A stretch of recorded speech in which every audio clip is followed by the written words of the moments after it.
اس ظلم اور زیادتی کو اگر یہاں ہو رہا ہے تو ہم ایسے اللہ کو نہیں مانتے، تو ان کا ایسے اللہ کو نہیں ماننا ہی اور یہ لفظ کا کہنا ہی یہ ایکسیپٹ کر لیا انہوں نے اپنی زبان سے کہ اللہ ہے. اب اللہ صحیح کر رہا ہے یا غلط کر رہا ہے وہ ایک الگ پہلو ہے جو الگ ڈیبیٹ ہوگا. ڈز گاڈ ایگزسٹ انہوں نے ایکسیپٹ کر لیا اس بات پر کہ بھئی یہ ہو رہا ہے، اتنی سا تکلیفیں، اتنا یہ وہ اور ایسے اللہ کو ہم نہیں مانتے. تو نہیں ماننا الگ چیز ہے، ماننا الگ چیز ہے، لیکن ان کے نہ ماننا ہی نے ثابت کر دیا کہ وہ اللہ ہے جس کو وہ نہیں مانتے. ہمارے سینس آرگنز کی ایک لمیٹیشن ہے، لاجک کی بھی لمیٹیشن ہے. تو اس لمیٹیشن کے اندر جتنی چیزیں آتی ہیں، یعنی آپ اپنے لاجک اور عقل سے جتنی چیزوں کو جان سکتے ہیں جن میں ایگزسٹنس آف گاڈ بھی ہے، تو وہاں تو ہم لاجک کا استعمال کریں گے.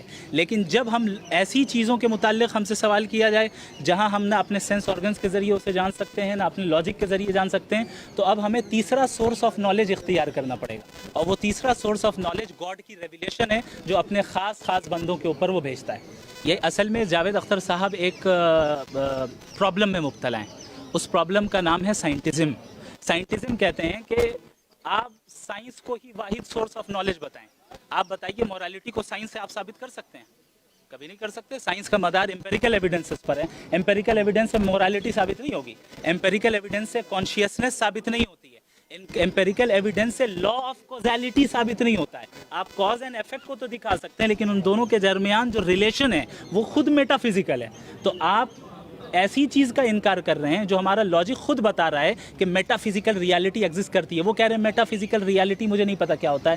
میں نہیں سمجھ سکتا کہ اس عمر میں آنے کے بعد میٹا فزیکل مطلب کوئی نہیں سمجھتا. سر بھوشیہ میں ایسی ڈیبیٹ کی اور سمبھاونا ہے؟ دیکھیں یہ ایک بہت بڑی خوبی ہے.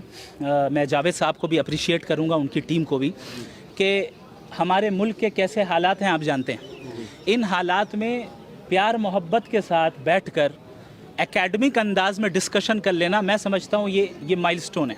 یہ بہت بڑا کام ہوا ہے.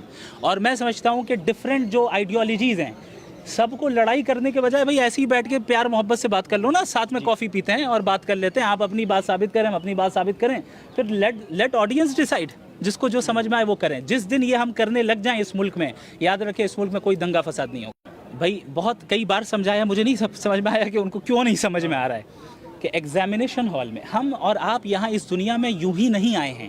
ہمارا ورلڈ ویو، تھیسٹک ورلڈ ویو یہی ہے. ہم اس دنیا میں ایک پرپز کے تحت آئے ہیں اور اس پرپز کے تحت جب آئے ہیں تو ہم سب گاڈ کے سامنے اکاؤنٹیبل ہیں. اور ہماری اکاؤنٹیبلٹی ایول کے بغیر ہو سکتی ہے؟ ایک انسان کے پاس اگر ایول کرنے کا آپشن ہی نہ ہو، وہ تو مجبور ہو گیا نا اچھا کام کرنے پہ. تو فری ول کہاں رہا؟ لیکن ہم جانتے ہیں ہم اور آپ کے فری ول موجود ہے. تو خدا نے لکھا ہے نا. تو مقدر کا مطلب آپ کیا سمجھتے ہیں؟ مقدر کا مطلب یہ نہیں ہوتا ہے کہ تقدیر میں جو خدا نے لکھ دیا وہ فورس کر دیا. تقدیر از دا نالج آف اللہ.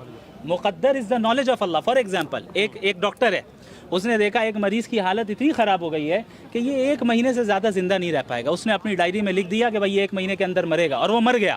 کیا ڈاکٹر کے لکھنے کی وجہ سے مرا یا اپنے کنڈیشن کی وجہ سے پڑا؟ ہر ایک کیس میں ایسا ہی ہوتا ہے. ہر ایک کیس میں ایسا ہی ہوتا ہے. خدا ہر چیز کا علم رکھتا ہے.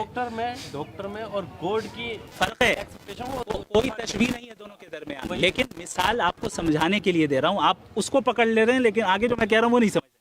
میں یہ کہہ رہا ہوں کہ گاڈ کا نالج ہے مقدر، یعنی گاڈ کو معلوم ہے کہ آپ اپنے فری ول کا استعمال کر کے کیا کرنے والے کیا نہیں کرنے والے. اس نے پہلے ہی اس کو لکھ دیا اپنے نالج کے حساب سے. اسے مقدر کہتے ہیں، لیکن اس نے فورس نہیں کیا آپ کو غلط کام کرنے.